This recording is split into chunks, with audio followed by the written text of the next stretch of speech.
حضرت شیخ احمد مجدد الفسانی علیہ رحمہ فرماتے ہیں، جو شخص اپنے اوپر 10 چیزوں کو لازم کر لیتا ہے تو لازمی نتیجہ یہ ہوتا ہے کہ وہ متقی بن جاتا ہے۔ وہ 10 چیزیں کون سی ہیں؟ ماہ صیام کے ان حسین لمحوں میں ہمیں وہ 10 اوصاف اپنے اندر پیدا کرنے چاہیے تاکہ ہم متقی بن جائیں، اور متقی اللہ کے محبوب بندے ہیں۔ تقوی اختیار کرنے والے اللہ جل شانہ کی رحمتوں کے خاص مستحق ہیں۔ جنہیں تقوی کا نور نصیب ہوتا ہے وہ اللہ کی رحمتوں کے سائے میں آ جاتے ہیں۔ اگر ان پر مصائب، آلام، مشکلیں آتی ہیں تو ان کے تقوی کی وجہ سے اللہ انہیں راستے عطا کر دیتا ہے۔ وَمَن يَتَّقِ اللَّهَ يَجْعَل لَّهُ مَخْرَجًا وَيَرْزُقْهُ مِنْ حَيْثُ لَا يَحْتَسِبُ۔ اللہ اکبر۔ ارشاد فرمایا کہ جو اللہ سے ڈرتا ہے، تقوی اختیار کرتا ہے، اس کے لیے ہم مصیبت سے نکلنے کے راستے پیدا کر دیتے ہیں، اور اللہ جل شانہ اس کے لیے وہاں سے رزق عطا کرتا ہے جہاں سے اسے گمان بھی نہیں ہوتا ہے۔ تو یہ تقوی کا نتیجہ ہے جو اہل تقوی کو نصیب ہوتا ہے۔ تو حضرت شیخ نے 10 وہ امور بتائے جو اپنے اوپر لازم کر لینے سے تقوی نصیب ہوتا ہے۔ سب سے پہلی بات آپ فرماتے ہیں زبان کو غیبت سے بچائے۔ اتقاء کے حصول کے لیے زبان کو پاک کرنا ضروری ہے۔ انسان کے زیادہ تر گناہ اس کی زبان کی وجہ سے ہیں، اور غیبت یہ بدترین عمل ہے، اور اس کو بدکاری سے بھی برا قرار دیا گیا ہے۔ الغیبت اشد من الزنا۔ تو اپنی زبان کو غیبت سے بچائے۔ دوسری بات ارشاد فرمائی کہ بدظنی سے بچے، کسی سے خواہ مخواہ بدگمان ہو جانا اور اپنے دل کو کسی کے لیے میلا کر لینا اور اس کی بدگمانی دل میں پالنا، تو یہ تقوی کے منافی ہے۔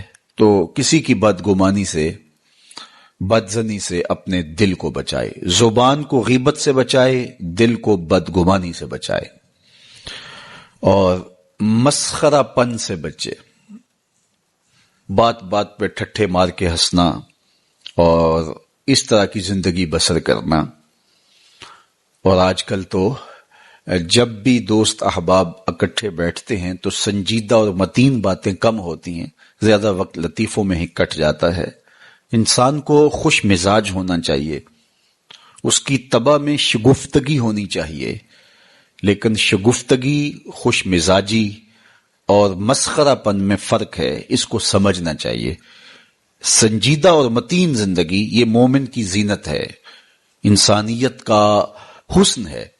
اس لیے تقوی کے حصول میں مانع ہے مسخرہ پن۔ اگر کوئی شخص متقی بننا چاہتا ہے تو اس کو سنجیدہ اور متین بننا ہوگا۔ طبیعت کی خوش مزاجی یہ معنی نہیں ہے، لیکن مسخرہ پن اور چیز ہے، اس سے روک دیا گیا۔ چوتھی چیز حضرت شیخ احمد فرماتے ہیں کہ اپنی آنکھ کو حرام سے بچائے۔ اپنی آنکھ کی حفاظت کرنے سے تقوی حاصل ہوتا ہے۔ جب آنکھ خراب ہوتی ہے تو دل خراب ہوتا ہے، جب دل خراب ہوتا ہے تو پھر پورا بدن خراب ہو جاتا ہے۔ اس لیے وہ دروازہ جو کھلا ہے اور اس سے بدی شر اندر اتر رہی ہے، اور پھر اس سے آپ کا سارا نظم ہستی برباد ہو رہا ہے، تو اس دروازے کو بند کریں۔ تو اپنی آنکھ کو حرام سے بند کریں۔ پانچویں چیز ارشاد فرمائی ہمیشہ سچ بولے۔ جھوٹا شخص کبھی متقی نہیں ہو سکتا۔ اتقاء کے حصول کے لیے اپنے آپ کو سچ کا خوگر بنانا ہوگا۔ سچ کے بغیر کبھی نہ بولیں۔ جھوٹ بولنے والے کی زبان سے شر پھیلتا ہے، اور جب کوئی شخص جھوٹ بولتا ہے تو حدیث پاک میں آتا ہے اس سے بدبو نکلتی ہے، جس کو عام لوگ تو نہیں سونگھ پاتے، لیکن اللہ کے فرشتے 1 میل دور پیچھے ہٹ جاتے ہیں۔ تو مومن سچا ہوتا ہے، مومن جھوٹا نہیں ہوتا، اور تقوی کے حصول کے لیے سچ شرط ہے۔ چھٹی چیز ارشاد فرمائی ہر حال میں اللہ کا احسان مانے۔ جب کوئی بھی انسان پر بہتری آئے تو اس وقت یہ کہے کہ یہ میرے رب کا احسان ہے کہ مجھے یہ حاصل ہوا ہے۔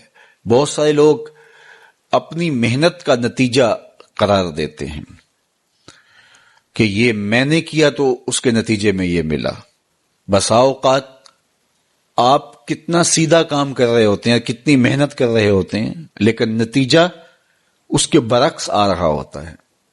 سیدنا علی المرتضیٰ رضی اللہ تعالیٰ عنہ فرماتے ہیں، میں نے اللہ کو اپنے ارادوں کی شکست سے پہچانا، تو یہ اس کی کرم نوازی ہے کہ اس نے ایسا کر دیا۔ صحت میرا کمال نہیں، یہ اللہ کی عطا ہے۔ علم میرا کمال نہیں، یہ اللہ کی عطا ہے۔ لہجوں کی خوبصورتی یہ اس کی عطا سے ممکن ہے۔ اس نے آنکھوں میں روشنائی رکھی، اس نے توفیق عمل نصیب فرما دی، اس نے اچھائی کی راہوں پہ گامزن کیا۔ ماہ صیام میں روزہ رکھنے کی توفیق ہوئی، صلاۃ التراویح میں حاضری کا موقع میسر آیا، دیگر صالح اعمال تلاوت کلام مجید نصیب ہوئے، تو مت سمجھے کہ یہ کوئی میرا کمال ہے۔ اللہ کا احسان مانے گا تو غرور پیدا نہیں ہوگا، تکبر پیدا نہیں ہوگا۔ تو ہر حال میں اللہ کا احسان مانے، جو بھی خیر اس کو ملے وہ کہے یہ میرے رب کی طرف سے ہے، اور اگر اس کا کرم نہ ہوتا تو یہ عمل مجھے نصیب نہ ہوتا۔ اور کتنے عمل ہیں کہ نصیب ہونے کے بعد عجب سے، تکبر سے، ریاکاری سے برباد ہو جاتے ہیں۔ کیتی کتری پئی کھو محمد تے سکہ بنیا زردہ، کتنے عمل ہیں کہ برباد ہو جاتے ہیں، تکبر آ گیا، عجب آ گیا، ریاکاری آ گئی، تو یہ اس کی طرف سے ہی ہے۔ تو جب یہ کہے گا تو عجب، تکبر، غرور کچھ پیدا نہیں ہوگا، تو پھر عمل قبول ہوگا اور انسان تقوی کی منزل تک پہنچے گا۔ ساتویں چیز، اپنا مال راہ حق میں خرچ کرے، ناحق راستے پر ایک درہم بھی خرچ نہ کرے۔ کمایا ہوا مال راہ حق میں خرچ کرنے سے اتقاء کی دولت نصیب ہوتی ہے۔ اللہ قیامت کے دن بندے کے قدم اپنے حضور سے ہٹنے نہیں دے گا جب تک اس سے 3 سوال نہیں کر لے گا۔ ان میں سے ایک سوال یہ ہوگا کہ مال کمایا کہاں سے، مال خرچ کہاں کیا۔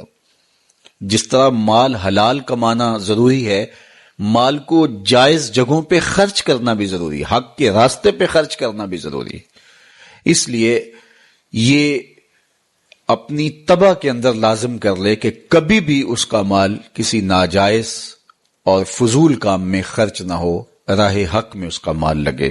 8ویں چیز، نفس کے لیے کبھی بڑائی بلندی نہ چاہے، اس سے طبیعت میں سرکشی آئے گی اور تقوی کے راستے میں یہ عمل مانے ہے۔ اور نمازوں کی حفاظت کرے۔ نمازوں کی اگر حفاظت نہیں کرتا تو باقی سارے عمل اس کے پاس ہیں، تو وہ متقی کیسے بن سکتا ہے؟ چونکہ یہ تو اسلام کا بنیادی فریضہ ہے جو اہل ایمان پر لازم کیا گیا ہے، جو کسی صورت کے اندر بھی، حتیٰ کہ حالت بیماری کے اندر بھی معافی جس کی نہیں ہے، سفر کے اندر بھی نماز کی معافی نہیں، مختصر کر دی گئی، قصر کر دی گئی، لیکن معافی نہیں دی گئی، حالت جنگ کے اندر بھی اس کی معافی نہیں ہے۔ تو نمازوں کی محافظت کرے۔ اور 10ویں چیز، حضرت شیخ فرماتے ہیں عقیدوں کی صحت کا خیال رکھے۔